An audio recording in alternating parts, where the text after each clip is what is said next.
झोप येईपर्यंत screen scroll करणं, व्हिडिओ पाहणं, चॅट वाचणं, रील्स बघणं आणि मन थकून तसाच मोबाईल उशीजवळ ठेवून झोपून जाणं, ही सवय आज कोट्यावधी लोकांची झाली आहे. आपल्याला वाटतं की एक साधी सवय आहे, काहीच धोका नाही.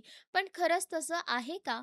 मोबाईल उशीजवळ ठेवून झोपणं कितपत सुरक्षित आहे, याचा आपल्या शरीरावर, मेंदूवर, झोपेवर आणि मानसिक आरोग्यावर काय परिणाम होतो, याचा विचार आपण कधीच करत नाही. कारण मोबाईल आपल्या आयुष्याचा इतका मोठा भाग बनलाय की त्याच्याशिवाय झोपणंही आता विचित्र वाटायला लागलंय. याचे काय परिणाम आपल्या शरीरावर होऊ शकतात, हेच आपण या व्हिडिओच्या माध्यमातून पाहणार आहोत. त्याआधी संपूर्ण व्हिडिओ पाहण्यासाठी चॅनलला सबस्क्राईब करा. नमस्कार, मी तन्वी सुनील आणि आपण पाहत आहात थेट वास्तव. आजच्या डिजिटल युगात मोबाईल फोन हा केवळ संवादाचं साधन राहिलेलं नाही, तर तो आपला मित्र आहे, कामाचं साधन आहे, मनोरंजन आहे, माहितीचं स्तोत्र आहे आणि अनेकांसाठी तर भावनिक आधार सुद्धा आहे. सकाळी उठल्यावर पहिलं गोष्ट जी आपण पाहतो ती मोबाईल स्क्रीन आणि रात्री झोपताना शेवटची गोष्ट जी आपण पाहतो ती ही मोबाईल स्क्रीनच. Social media, video, chatting, news, games, web series, calls, messages, सगळं काही एका छोट्या डिव्हाइसमध्ये सामावलेलं आहे. त्यामुळे मोबाईलपासून दूर राहणं आपल्याला अशक्यप्राय वाटतं. पण हळूहळू ही सवय आपल्याला शरीरावर आणि मेंदूवर जे परिणाम करत आहेत ते अत्यंत गंभीर आहेत.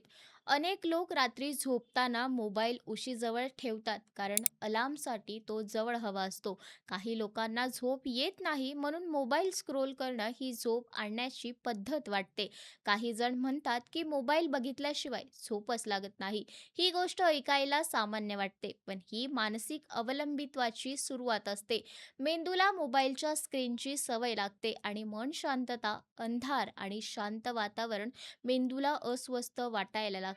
ही एक धोकादायक मानसिक साखळी आहे. तज्ज्ञांच्या मते झोपेच्या गुणवत्तेवर सर्वात मोठा परिणाम मोबाईलच्या ब्लू लाईटचा होतो. मोबाईल स्क्रीनमधून निघणारी ब्लू लाईट मेंदूतील मेलाटोनिन हार्मोनचे उत्पादन कमी करते. मेलाटोनिन हे हार्मोन आपल्याला झोप येण्यासाठी अत्यंत आवश्यक असते. हे हार्मोन नैसर्गिकरित्या अंधारात तयार होतं आणि शरीराला आता झोपायची वेळ आहे असा सिग्नल देतं. पण जेव्हा आपण रात्री स्क्रीन पाहतो तेव्हा मेंदूला अजूनही दिवस असल्याचा सिग्नल मिळतो. त्यामुळे मेंदू झोपेच्या मूडमध्ये जातच नाही आणि शरीर थकलेलं असूनही झोप पण लागत नाही. याचाच परिणाम असा होतो की झोप उशिरा लागते, झोप लागली तरी ती खोल झोप असते, वारंवार जाग येते आणि सकाळी उठल्यावर फ्रेश वाटत नाही. शरीर झोपलेलं असतं पण मेंदू पूर्णपणे विश्रांत झालेला नसतो. हळूहळू ही स्थिती क्रोनिक स्लीप डिस्टर्बन्स मध्ये बदलते, म्हणजे झोपेचा कायमस्वरूपी त्रास सुरू होतो. यामुळे थकवा, कमजोरी, लक्ष न लागणं, चिडचिड, विसरभोळेपणा आणि कामात मन न लागणं यांसारख्या समस्या निर्माण होतात. अपुरी झोप ही फक्त शरीरापुरती मर्यादित राहत नाही, तर ती मानसिक आरोग्यावर खोल परिणाम करते. झोप कमी लागल्यास मेंदूतील स्ट्रेस हार्मोन्स वाढतात, त्यामुळे माणूस लवकर चिडचिडा होतो, छोट्या गोष्टींवर राग येतो, संयम कमी होतो, चिंता वाढते आणि नैराश्याची लक्षणं दिसू लागतात.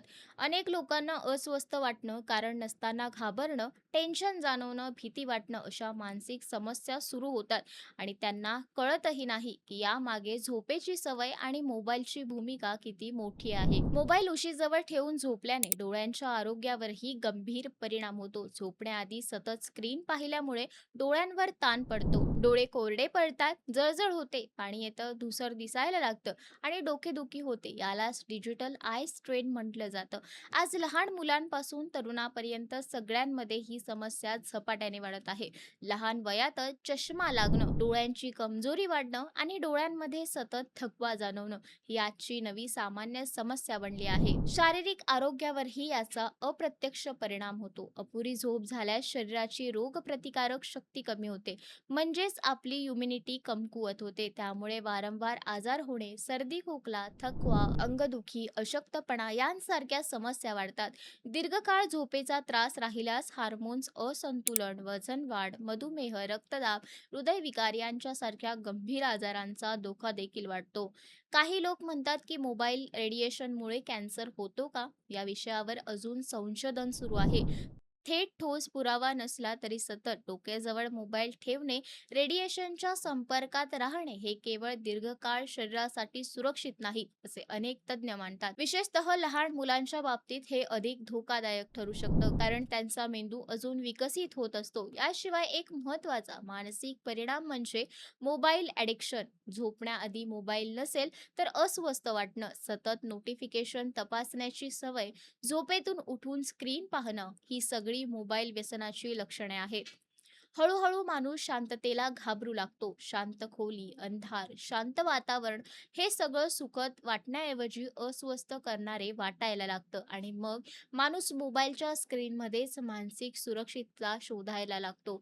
तज्ज्ञांचा सल्ला स्पष्ट आहे. चांगली झोप हवी असेल तर मोबाईल बेडपासून किमान 3 ते 5 फूट अंतरावर ठेवला पाहिजे. झोपण्याआधी किमान 30 मिनिटे स्क्रीन वापरणे पूर्णपणे टाळली पाहिजे. शक्य असल्यास अलार्मसाठी केवळ घड्याळ वापरणं हा उत्तम पर्याय आहे. बेडरूम ही फक्त झोपण्यासाठी असावी. स्क्रोलिंग, व्हिडिओ, सोशल मीडिया यासाठी नाही. झोपण्याआधी शांत संगीत, पुस्तक वाचन, ध्यानधारणा, श्वासनाचे व्यायाम किंवा फक्त शांत बसणे हे मेंदूसाठी अधिक फायदेशीर ठरतं. हळूहळू ही सवय बदलणं कठीण वाटेल, कारण मोबाईल शिवाय झोपणं सुरुवातीला अस्वस्थ करणारं असतं, पण काही दिवसातच शरीर आणि मेंदू याला जुळवून घेतात आणि मग झोपेची गुणवत्ता सुधारते. सकाळी फ्रेश वाटतं, मन शांत राहतं, चिडचिड कमी होते आणि एकाच वेळीच मानसिक स्थिरता अनुभवायला मिळते. एकूणच उशीजवळ मोबाईल ठेवून झोपणं ही सवय वरून साधी आणि सोयीची वाटते, पण आतून ती शरीर, मन आणि मेंदूवर हळूहळू घाव घालत असते. ही एक अशी सवय आहे जी तात्काळ नुकसान करत नाही, पण दीर्घकाळात गंभीर परिणाम निर्माण करते. चांगली झोप म्हणजे फक्त आराम नाही, ती मानसिक शांती आहे, शारीरिक आरोग्य आहे, भावनिक स्थैर्य आहे आणि आयुष्याची गुणवत्ता आहे. आणि त्या चांगल्या झोपेची सुरुवात एका छोट्या सवयीपासून होते. रात्री झोपताना मोबाईल उशीजवळ न ठेवण्यापासून. जर आपल्याला खरंच निरोगी शरीर, शांत मन आणि संतुलित आयुष्य हवं असेल, तर मोबाईलशी नातं बदलणं आवश्यक आहे. मोबाईल आपल्या आयुष्याचा भाग असावा, पण आयुष्य मोबाईल बनू नये. आणि झोप ही आपल्याला आयुष्याची गरज आहे, स्क्रीन नाही. आज नाही बदललं तर उद्या शरीर बदलायला भाग पडेल. त्यामुळे निवड आजच करा. उशीजवळ मोबाईल नाही, तर आयुष्यात शांत झोप. होय. अशाच वास्तवाची जाणीव करून देणाऱ्या परिपूर्ण व्हिडिओसाठी लाईक, शेअर, सबस्क्राईब करायला विसरू नका. धन्यवाद.